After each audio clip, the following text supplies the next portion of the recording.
Wearable Disposable Brain Stimulation, a novel, self contained, self discharging, disposable, and green technology that can be used for a variety of forms of brain stimulation, as well as accelerated wound healing and drug delivery.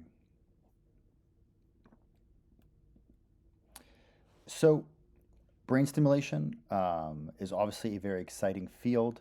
It's undergone significant progress over the past decades with rapid innovation, as well as successes as far as clinical translation. However, it's also very clear at the same time that the size of brain stimulation, as far as clinical reach, pales in comparison to drug therapy. If we go see our doctor for an illness, that doctor, chances are, is going to be prescribing us a medication, not a brain stimulation technique. And so I wanted to suggest to you today the thesis that one main driver for the difference between the success and access to drugs versus brain stimulation is not related to the efficacy or safety ratio per se, but rather to how these different techniques are distributed. So I want to consider specifically the context of home-based electrotherapies. These are the ones which might be closest in context to drug therapy. And this would be the typical distribution pathway for technology like this. It starts with the acquisition of the durable medical equipment, batteries or charger cables, as well as the accessories, the disposable accessories that are always necessary. And these now have to be transported wherever it is that the person may want to use them.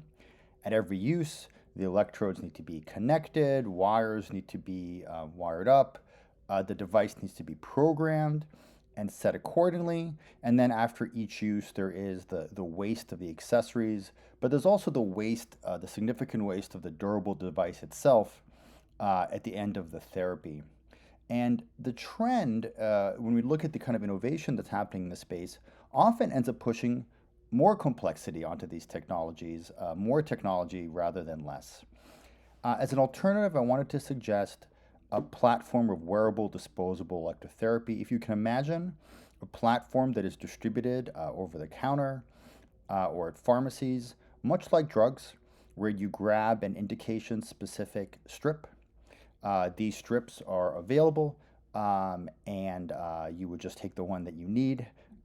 Imagine if this technology was completely portable. You could store it in your pocket for whenever you needed it, and then you could apply it in a way that was very discreet.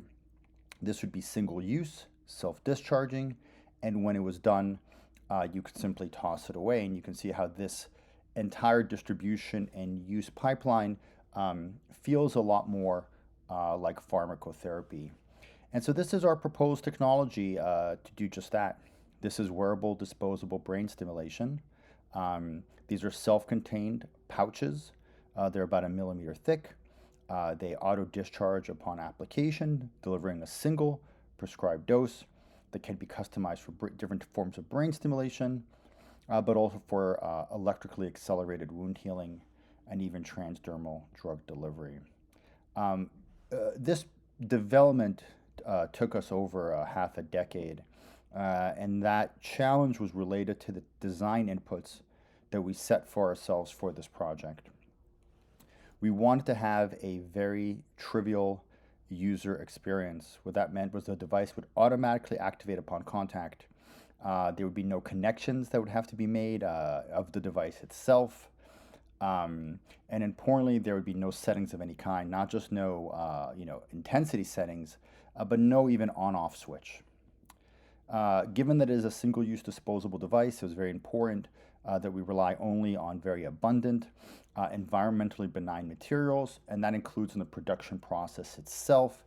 And in order to do that, we decided that we would need to entirely avoid electronics. So we're talking about a brain stimulation device that is envisioned to operate without electronics. Because these are single use, the devices have to be very cost effective, dematerialized, and manufactured in ways that could be scaled to very large volumes using established manufacturing techniques. And ultimately, that this approach would be distributed in a model much like pharmacotherapy, where individual strips would have the specific therapeutic dose built in. So this is the product that we believe achieved these design inputs. At its essence, this is a pouch. The pouch contains all the active elements of the device that we call the battery pack, as well as a variety of interconnects. The only thing that is outside of the pouch is the interface, which is in this case, a hydrogel. And then when the pouch is placed onto the body, that completes a circuit. That circuit then discharges the device in a prescribed way to deliver the therapeutic dose. So I want to describe a little bit about the design of this device. Though it's a millimeter or so thick, any component of the device can include over a dozen layers. So inside the enclosure, you'd have different interconnects, different forms of conductive material, batteries that are providing the power, sealing techniques, and valves. And I'll describe all these in detail. But this three-dimensional architecture is absolutely critical to achieving the device functionality. As I mentioned, it was very important for us to ensure that the devices are able to be manufactured at scale. And so this would be something like sheet-to-sheet or roll-to-roll manufacturing that will allow you to produce in an economical way very large amounts of these devices. And so that was part of the design process as well. The devices are essentially starting with a plastic sheet, and then the different layers are printed layer by layer, sort of in an additive technique. And the sheet itself becomes the enclosure of the device. And so when the sheet is cut and in a final step is folded onto itself, creating a seal, this is the final device itself. And so we have a situation where a very complicated three-dimensional geometry is being designed to emerge from a series of serial prints. Critical to the function of the device are the power components, which are batteries. There are many design decisions that have to go into the battery structure themselves, such as the type of chemistry that you're using, the amount of materials that you're using, given each kind of chemistry, and so on. Now, each battery only generates about 1.5 volts. In many applications, we need more than that. And so the voltage step up is achieved by adding batteries in series. And so these are printed and then connected in series. Each battery is a sealed compartment. So at this final stage where the enclosure is sealed, we had to identify the method in order to form that seal reliably. And that is part of the design process as well.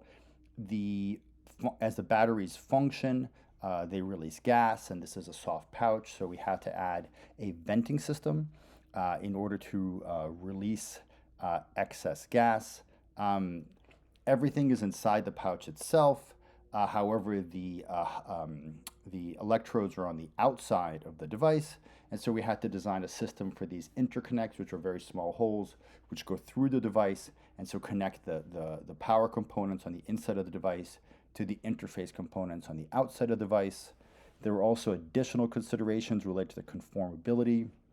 It's not exactly a stretchable device, but it had to be able to conform in an application-specific way to where it's placed in the body. And so techniques we used included generating axis of bending that would occur between the battery cells themselves, pattern cuts, different thicknesses, or different widths on different portions of the device to facilitate the conformability. And all these design constraints had to be integrated at the same time because they all would impact one another. One particularly interesting feature of these devices is they're not strictly voltage controlled or current controlled. Rather, what you have is you have a battery pack that is being placed on the body. As current flows through the body, the impedance of the body will actually change. The performance of the battery pack is also changing in real time. So you have these two different dynamical systems that are interacting by virtue of the fact that this is an electronicless system. So we had to come up with a novel theoretical framework for how to model and design this type of technology. So the approach that we came up with was a three-step process. The first step is we characterized the impedance of the body itself. Now, we did this using a conventional constant current source.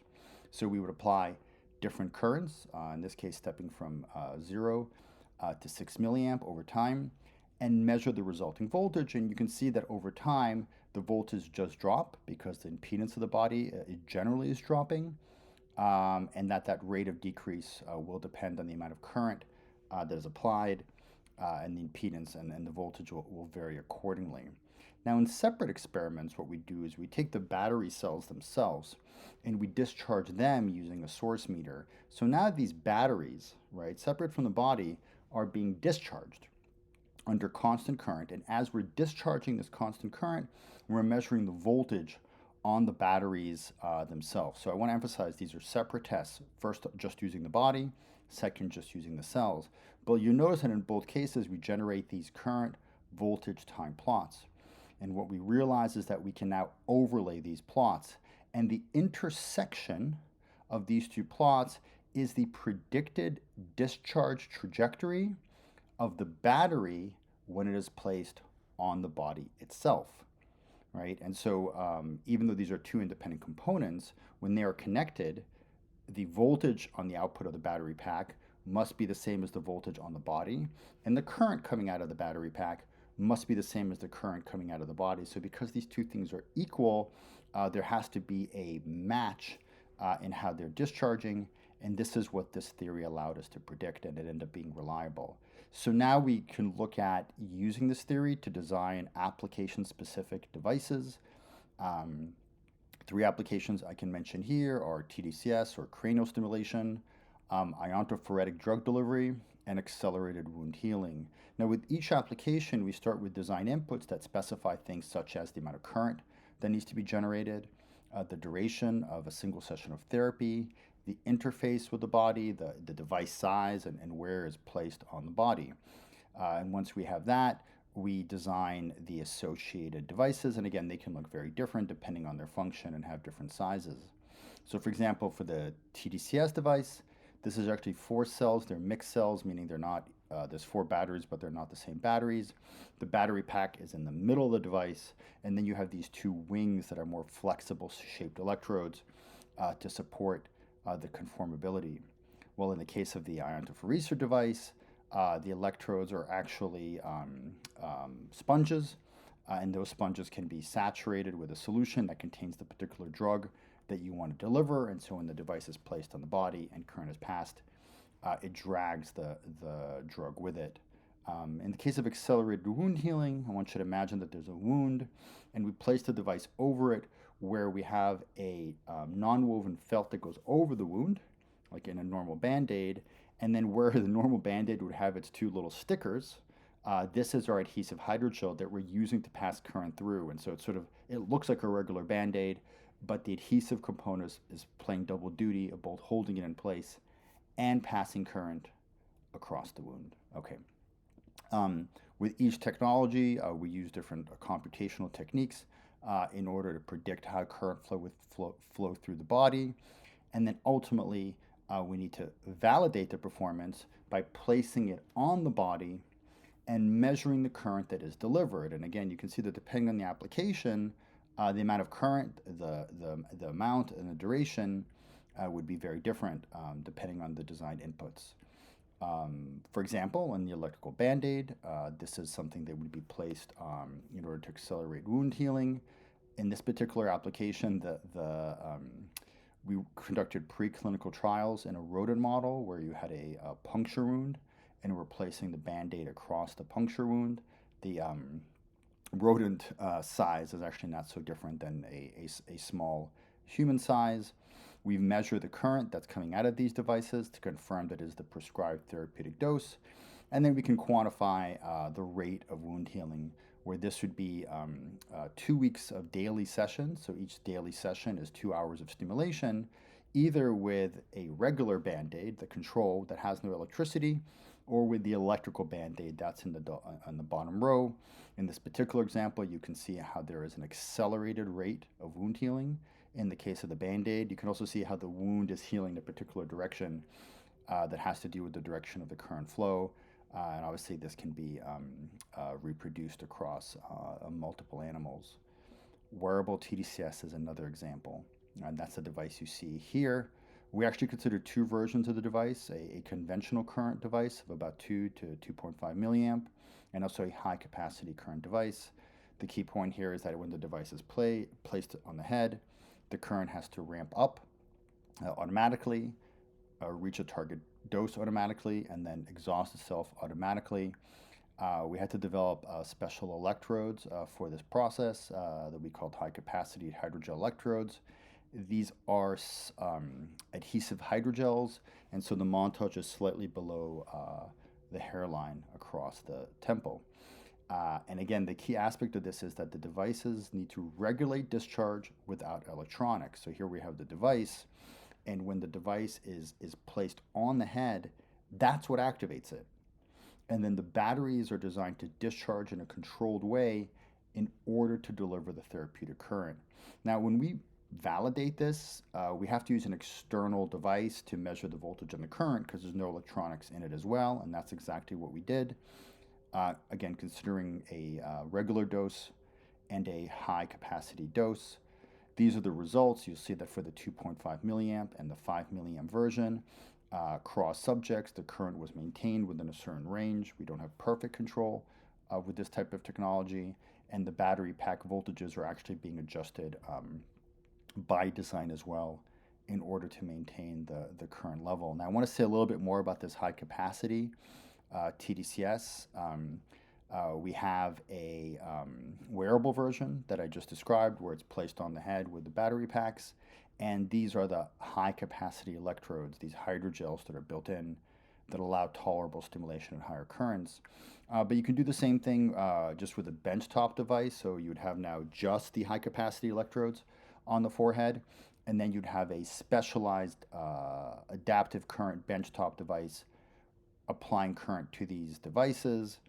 And we've done tolerability tests, application of stimulation over 30 minutes, and the stimulation is very tolerated using these high capacity electrodes, so using currents of 5, even 6 milliamps.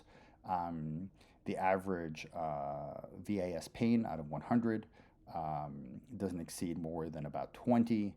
In many subjects, by the end of the stimulation, it's about 10, or basically borderline or subperception. So I think this is a very important area, whether you're talking about wearable or benchtop devices, that we now have the capability to go to higher currents. And why does it matter? Well, this is computational simulations of the electric field inside the brain, starting with a conventional 2 milliamp F3, F4 montage, moving the electrodes down into this bitemporal montage, gets a little bit more electric field into the head for the same amount of current. And you can see that in the computational prediction. But then going from 2 milliamp to 5 milliamp, as you might expect, produces a very large increase in electric field. And so this is a very obvious way in order to increase dosage.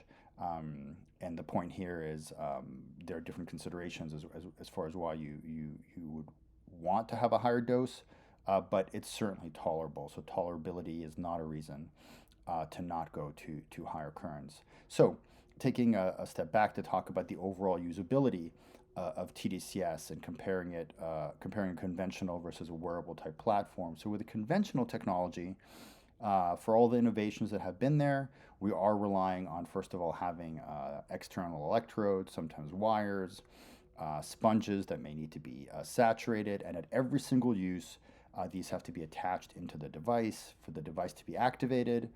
We're often relying on switches, a handheld device, an app, and there is waste associated with it. The electrodes themselves are single use, and eventually the device itself. Now, in contrast, when we talk about wearable tDCS, we're talking about doses that are distributed like topical creams or like drugs. These individual doses can easily be transported, they can be folded, and you would take it out of the seal whenever you needed it, and you could apply it. It would then self-discharge, and when you were done, you could dispose of this device. And the amount of material of waste associated with the entire wearable disposable device is comparable to just the accessories used with conventional tDCS. And so there is no additional waste um, resulting in it. So in summary, I believe with wearable disposable electrotherapy, we've created an electronic-less device that is self-regulated and auto-discharges according to a prescribed dose.